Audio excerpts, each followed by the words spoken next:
धर्मेंद्र यादव जी।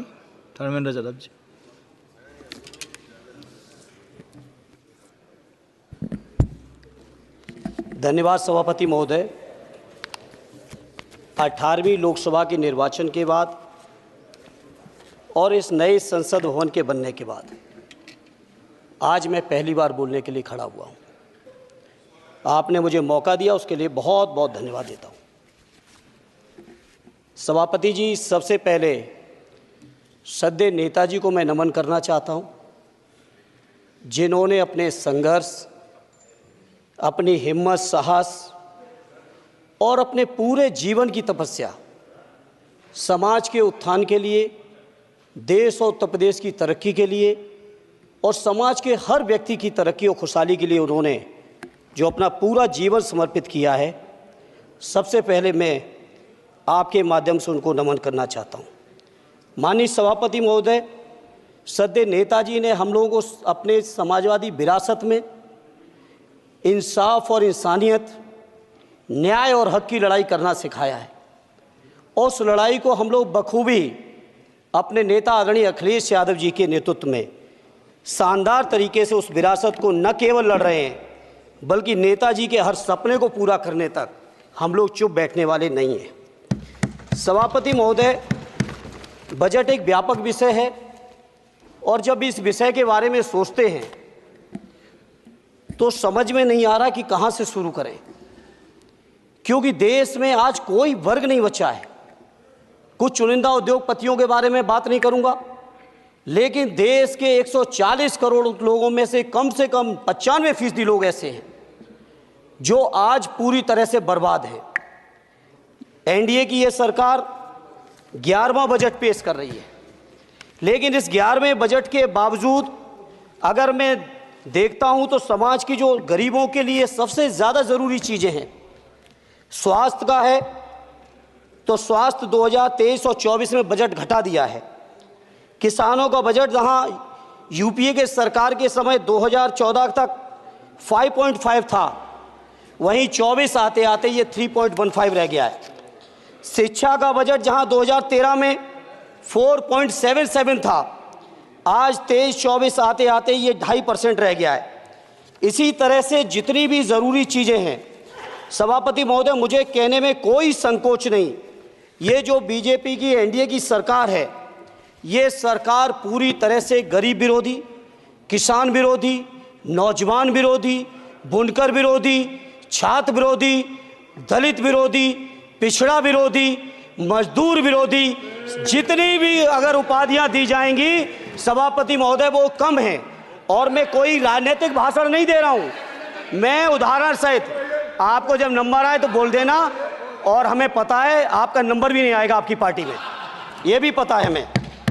सभापति महोदय, श्रद्धेय नेताजी ने हमेशा कहा है कि चुनाव में या जनता के बीच किया हुआ वादा अगर आप पूरा नहीं करते हैं तो वो भी एक सबसे बड़ा भ्रष्टाचार है, और उस भ्रष्टाचार में अगर किसी ने वर्ल्ड रिकॉर्ड बनाया है तो बीजेपी की और एनडीए की सरकार ने बनाया है। सभापति महोदय, 2014 के चुनाव के समय प्रधानमंत्री जी ने वादे किए कि 2 करोड़ रोजगार हर साल मिलेंगे। स्वामीनाथन जी, जिनको भारत रत्न दिया है सरकार को मैं धन्यवाद देता हूं, लेकिन वो धन्यवाद अधूरा है जब तक उनकी सिफारिशों को नहीं मानते हो। 2007-8 से लगातार मांग चल रही है देश में कि स्वामीनाथन जी की जो सिफारिश है किसानों को 1.5 गुना समर्थन मूल्य देने का, एमएसपी की गारंटी देने का, कानूनी हक और अधिकार देने का, उस गारंटी को आज तक नहीं माना, आज तक नहीं माना, आज तक नहीं माना। स्वामीनाथन जी को आज तक नहीं माना। अध्यक्ष जी, डिस्टर्ब ना करिए। सभापति महोदय, मेरा टाइम इसमें काउंट नहीं होगा। आप इधर, अरे यार, बेईमानी से जीता है तो ज्यादा ना बोलो, मालूम है कितने बड़े तीरंदाज हो। बेईमान हो, बेईमान हो, बेईमान हो, बेईमान हो, बेईमान हो। चलो, स्वामीनाथन जी की आपने नहीं मानी, एमएसपी आपने लागू नहीं की। कितनी बढ़िया बातें कि खाद पे हम सब्सिडी बढ़ा रहे हैं, पहले 50 किलो को 45 किलो, फिर 45 किलो को 40 किलो, और मुझे लगता है कि एक तीसरा कार्यकाल पूरे होते होते केवल 10 ही किलो बचेगा खाद के कट्टे में, इससे ज्यादा नहीं बचेगा। मंडी एक नहीं बनाई, आत्महत्या इतनी कर रहे हैं किसान। और किसान अगर अपनी एमएसपी की मांग करते हैं, हजारों किसान यहीं दिल्ली की सीमा पर मारे जाते हैं, और आप सोचते हो कि आपकी बात को कोई समझेगा नहीं। सभापति महोदय, नौजवानों को कितना गुमराह किया गया। नौजवानों से कह दिया गया हर साल 2 करोड़ रोजगार।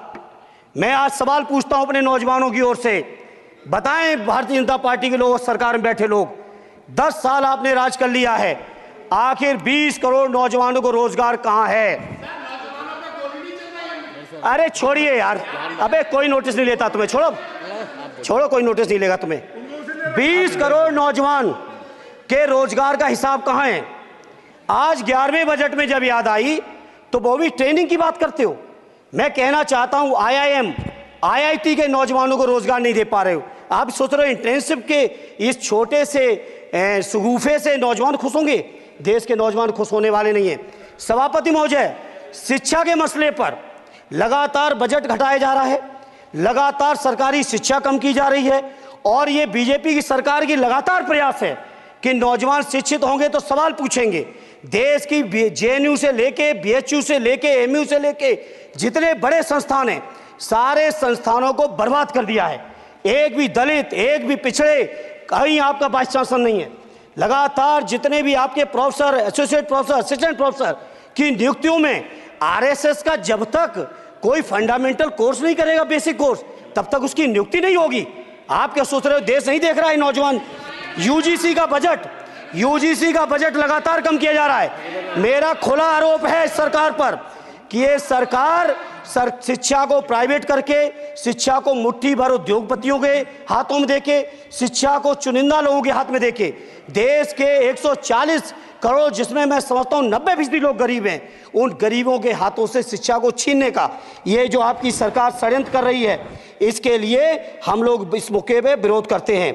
लगातार फीस बढ़ा रहे हैं, शिक्षकों की कमी है, रोजगार आप दे नहीं पा रहे हो, सामाजिक असमानता। सभापति महोदय, 2014 में जिस समय सरकार बनी थी NDA की, उस समय देश की जितने भी जो आर्थिक चीजें थी, जो वेल्थ थी, उसमें पिछड़ों की हैसियत 17% थी, 17%, और आज 10 साल की NDA की सरकार के बाद पिछड़ों की आर्थिक हैसियत हो गई है केवल 9%। मैं कहना चाहता हूं चुनौती के साथ, वित्त मंत्री अपने जवाब में बता दें, अनुसूचित जनजाति का एक भी व्यक्ति देश में अरबपति हो तो बता दो, एक भी अरबपति हो तो बता दो, एक भी दलित को अरबपति आपने बना दिया हो तो बता दो, एक भी पिछड़े को बना दिया हो तो बता दो। आप जवाब में दे देना, आप डेटा दे देना, आप डेटा दे देना, हमारी दबाव नहीं रुकेगी। सभापति महोदय, जब बीजेपी की सरकार, जब बीजेपी के लोग विपक्ष में रहे तो OPS की बातें किए। 10 साल से आप सत्ता चढ़ा रहे हो, 11वां बजट पेश कर रहे हो, पूरा देश आज OPS के लिए, सरकारी कर्मचारी परेशान है, कहीं OPS की चर्चा नहीं है, पुरानी पेंशन की कोई चर्चा नहीं है। सभापति महोदय, पुरानी पेंशन तो पुरानी पेंशन, हम मांग करते हैं, बहुत बड़े राष्ट्रभक्त आप बनते हो, मैं मांग करता हूं देश के पैरामिलिट्री फोर्सेस को आप पुरानी पेंशन दीजिए। मैं मांग करता हूं, आप राष्ट्रभक्त हैं ना, सीमा पे जो सुरक्षा कर रहे हैं, जो शहादत झेल रहे हैं, मेरी मांग है कि आप उनकी OPS दीजिए। वो आप OPS नहीं दे पाओगे। इसी तरह से सभापति महोदय, देश के अंदर बहुत से ऐसे संविदा कर्मचारी, एक से एक बढ़िया फार्मूला, अब कानूनन मंडल आयोग लागू हो गया तो कैसे पिछड़े दलितों को रोकें? तो संविदा कर्मी की प्राइवेट कंपनी, प्राइवेट आपने आउटसोर्सिंग कर दी। आउटसोर्सिंग के कारण से देश के सारे दलित, सारे पिछड़े, सारे आदिवासी आपकी सेवाओं से बाहर हो गए, उनके पास कोई कानूनी हक नहीं। तो ये जो आरक्षण को खत्म करने के तरह तरह के जो आप लोग षड्यंत्र अपना रहे हो, इस षड्यंत्रों को देश का जनमानस पूरी तरह से जान भी चुका है, पहचान भी चुका है, और इसीलिए उत्तर प्रदेश से तो आपको कर ही दिया है बाहर, देश से भी बाहर जल्दी करेंगे, और हमारे साथी मिलकर दूसरे प्रांतों से भी बाहर करेंगे। इसी तरह सभापति महोदय, हम मांग करते हैं, आप सोचिए, उत्तर प्रदेश अकेले के अंदर, देश के हालात मुझे नहीं पता और बदतर होंगे, अकेले उत्तर प्रदेश में 1000 से ज़्यादा शिक्षा मित्र आत्महत्या कर चुके सभापति महोदय।